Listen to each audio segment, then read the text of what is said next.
Alô, alô, alô, estudantes. Muito bem, estamos aqui então para fazermos a correção da nossa atividade, né? Primeiro ano. Boa tarde para vocês. Tudo bem com vocês? Beleza? Então vamos fazer a nossa correção dessa atividade que fala da teoria da comunicação e as funções da linguagem. Então, para cada tipo de comunicação, para cada contexto de comunicação, eu vou utilizar uma forma de linguagem, né? Então, quando eu quero falar, transmitir uma mensagem séria, uma mensagem que traz informação, conhecimento, uma mensagem científica, eu uso uma linguagem. Quando eu quero fazer falar de mim, dos meus sentimentos, eu uso uma linguagem diferente, né? Então, vai existir um tipo de linguagem, um tipo de função de linguagem para cada tipo de mensagem que eu quero transmitir, ok? Bom, então nós temos aí o nosso primeiro texto da nossa primeira atividade, né? O foco aqui é o texto. Língua portuguesa, nós temos que focar língua portuguesa, nós temos que focar no texto, tá ok? Então nós temos aí um gênero textual chamado de tirinha, de tira. Então, é uma pequena história em quadrinho, quase sempre é uma história engraçada, tá ok? Então, sobre a linguagem, existem as pessoas que participam dessa interação comunicativa, tá? Então, a participação de uma interação comunicativa faz-se comunicação, faz-se linguagem, ok? Então, essa interação ela se dá entre quem emite a mensagem e quem recebe a mensagem. Cada mensagem, cada comunicação, ela tem uma intenção. Ela tem um objetivo, uma finalidade. Cada comunicação, cada mensagem, ela é produzida tendo em vista uma estrutura, uma base. Ela é estruturada numa forma. Essa estruturação, essas mensagens, essa participação, tudo isso, essas pessoas, esses elementos que compõem toda a comunicação, constituem então uma situação comunicativa. Então, uma situação de interação de mensagem. Beleza? E para finalizar aqui, tudo isso que a gente viu, a participação, a relação entre quem fala e quem ouve, quem escreve, quem lê, tudo isso caracteriza então a situação de comunicação. Beleza? Então nós temos aí os elementos da comunicação e concomitantemente as suas funções da linguagem, as suas respectivas funções da linguagem, né? Então nós temos um emissor, que é quem produz o texto, que pode ser quem fala ou quem escreve, quando a mensagem, quando o texto ele é centrado nessa pessoa, no emissor, a função é emotiva ou expressiva. O outro elemento é o receptor, que é aquele que ouve ou lê, é a quem se dirige a mensagem, né? Quando o foco da mensagem é o receptor, a função é conativa ou apelativa. O outro elemento da comunicação é a mensagem em si, né? O texto que eu produzo, a frase que eu produzo, tá? O vídeo que eu produzo, tá? Isso é a minha mensagem, que no caso é a informação que eu vou transmitir. Quando a comunicação está centrada na mensagem, a função da linguagem predominante é a função poética ou estética. O outro elemento é o código, que é a língua, que são os sinais, que são os símbolos que eu vou usar para me comunicar. São gestos, são palavras, né? É o que? São imagens, tá? Então esse é o código. Qual é a língua? No caso, nós usamos a língua portuguesa quando nos comunicamos em palavras, né?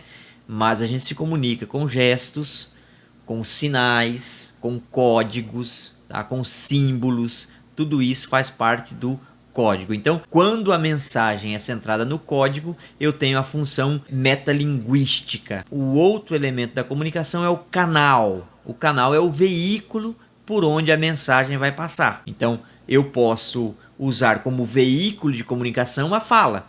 Eu posso usar como veículo de comunicação um vídeo como esse, por exemplo, tá? Então, eu posso usar como veículo de comunicação o meu caderno.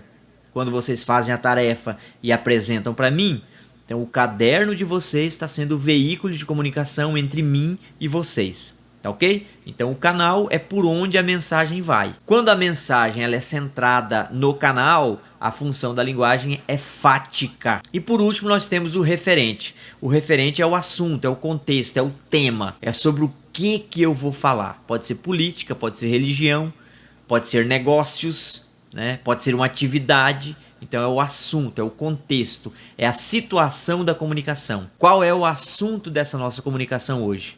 É uma resolução uma correção de atividades. Então, muito bem. Então aqui tem para vocês um esquemazinho, né? Quem viu o vídeo que eu fiz está no YouTube, né? Quem não viu vai lá e vê, tá o link na sala, no grupo da sala de aula, né? Se precisar eu mando de novo para vocês assistirem, tá bom? Tá lá o esquema que eu fiz sobre os elementos da comunicação, tá bom? Então, cada um dos elementos vai representar uma função da linguagem diferente, tá? Isso não quer dizer que eu vou usar exclusivamente uma função da linguagem em um texto, né? Às vezes as funções da linguagem elas vão dialogar em umas com as outras, tá? Não existe um texto, ou talvez não vai existir um texto que eu vou usar apenas uma função da linguagem, tá? Essas funções da linguagem elas vão dialogar uma com as outras. Isso vai depender, então, da característica, da estrutura de cada texto, tá? Por exemplo, é muito comum nos textos poéticos, nas poesias, eu encontrar a função da linguagem chamada de poética, que é a que predomina, mas há também a perspectiva da expressão do sentimento, né? Que faz parte da linguagem emotivo-expressiva. Muito bem, então tá aí, né? O quadro para vocês: emissor, referente, destinatário, receptor, mensagem, canal e código. É bom que vocês façam, que vocês copiem essas informações, tá? Para ficar legal, para ficar bonito no caderno de vocês. Então vamos lá, primeira pergunta. Então temos aí o texto, vocês leram o texto, o que fala o texto, não precisa eu ler. Então vamos lá, primeira pergunta, né? Onomatopeia é uma figura de linguagem que representa som, que representa sons. Então, identifique a onomatopeia presente na tira.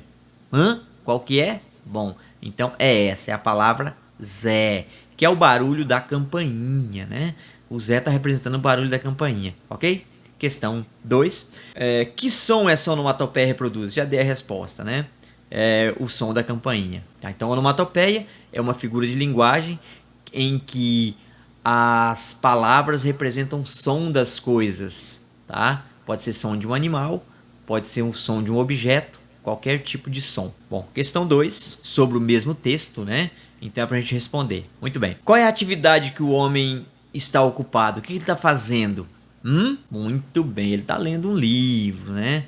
Que bom seria que todo mundo lesse, né? Então, a atividade que ele está fazendo, ele está lendo um livro. A 2B. Como está a expressão facial do homem? Então, olha lá, ele está estressado, né? Está com a cara fechada, amarrada, né? Então, tudo isso é importante a gente observar nas tirinhas, tá? Em qualquer história em quadrinho, todos esses aspectos físicos, né? Aspectos da imagem e aspectos da linguagem escrita e da linguagem da imagem é importante a gente observar, tá ok? A questão 3, então, pede para a gente reler essas frases e pede para nós entendermos o que está por trás dessa fala do homem.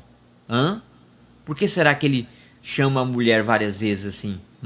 Bom, então, a questão 3 pede para nós relermos aí essas frases e pede para nós pensarmos, refletirmos, né, sobre algo que essa frase do homem quer dizer, mas que não está expressa claramente, tá? E aí então pede para nós identificarmos qual é a intenção do homem quando ele diz Eulália, campainha. O que ele queria? Ele queria que a Eulália fosse lá e atendesse a porta, né? Tá? Quem é que estava na porta para atender a campainha, tá ok? Muito bem. Letra B. Em relação à educação, ao respeito, à polidez, o que tem essas falas? O que elas querem dizer para nós? Lógico, o homem é desrespeitoso, né? Então ele é machista, tá? Tem um certo traço de machismo, de grosseria, de falta de respeito. Muito bem, não cabe em lugar nenhum, né? Falta de respeito. Tá, agora sobre a mulher. Fala da campainha para a mulher. O que ele espera que a mulher fizesse? Olha lá. Então, ele espera que ela vá à porta e atenda a porta. E ela fez isso? Vamos ver agora. É pra gente observar o quarto quadrinho, né? A gente tem que voltar lá e ver o quadrinho, beleza? O que a mulher fez? Quem se lembra? Muito bem, já que ela tava estressada, né? O cara tava estressado também.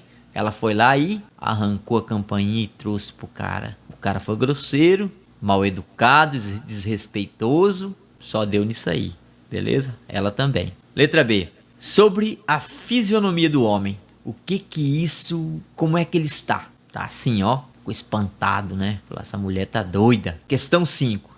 Entre as personagens da tira, houve entendimento? Sim ou não? Será que houve entendimento? Será que a mulher entendeu o homem? Será que o homem soube falar com a mulher? Então, é uma questão pessoal, né? Questão do entendimento. Então, vamos lá para as afirmações. O homem fica nervoso por causa da surdez da mulher, que não ouve nem a campainha, nem o que ele mandou ela fazer? 2. A mulher certamente ouve a campainha. E entende a ordem do homem, mas age de maneira a deixar clara a sua discordância. Então, ou seja, ela ouviu tudo, mas fez mesmo para não concordar com ele. Olha, você não manda em mim. A mulher provavelmente não entende o que o homem disse, porque é muito idosa e já não consegue mais se comunicar com eficiência. Será? A tira reproduz uma realidade machista, falei há pouquinho, né? Da nossa sociedade, em que a mulher cumpre as tarefas domésticas, enquanto o homem cuida de seus interesses particulares. 1, 2, 3, 4. 1 e 2, 1 e 3. Qual ou quais? Então essa atividade vocês têm que refletir, tá? Pensar sobre cada informação, sobre as informações que estão aqui, sobre as informações que estão lá no texto e comentar, ok? Então a primeira que está correta aí é a número 2. A mulher ouviu tudo, porém ela age de maneira para mostrar a sua discordância com tudo aquilo que estava acontecendo. Ela não estava contente com o que estava acontecendo. Por isso ela vai lá e arranca a campainha de nervosa que ela ficou. E a outra é a 4. Reproduz uma realidade brasileira. Os homens são machistas. Contra esse pensamento que a tira se levanta. Essa é a intenção da tira, de mostrar o machismo do homem. Beleza? Vamos então para a próxima. Sobre o desentendimento das personagens. As personagens conhecem a língua ou não conhecem a língua? As personagens sabem das regras da nossa língua ou não sabem? E aí, o que você colocou? Vamos ver. Claro que o problema ali não está em não saber a língua, tá? Eles não se entendem, falta mesmo de respeito. Está mesmo na forma do tratamento entre o homem e a mulher. Eles conhecem a língua. O problema não está só na comunicação, né? O problema está na vivência, está nas relações pessoais. Se lembram daqueles primeiros pontos que eu apresentei para vocês sobre as relações, as intenções, né? Então, tem que haver essa sincronia. O problema não é só um problema de comunicação, da fala. É um problema de convivência, é um problema de aceitação. É um problema de contexto de comunicação. Ok? Beleza? Finalizamos então a nossa atividade. Até a próxima. Tchau!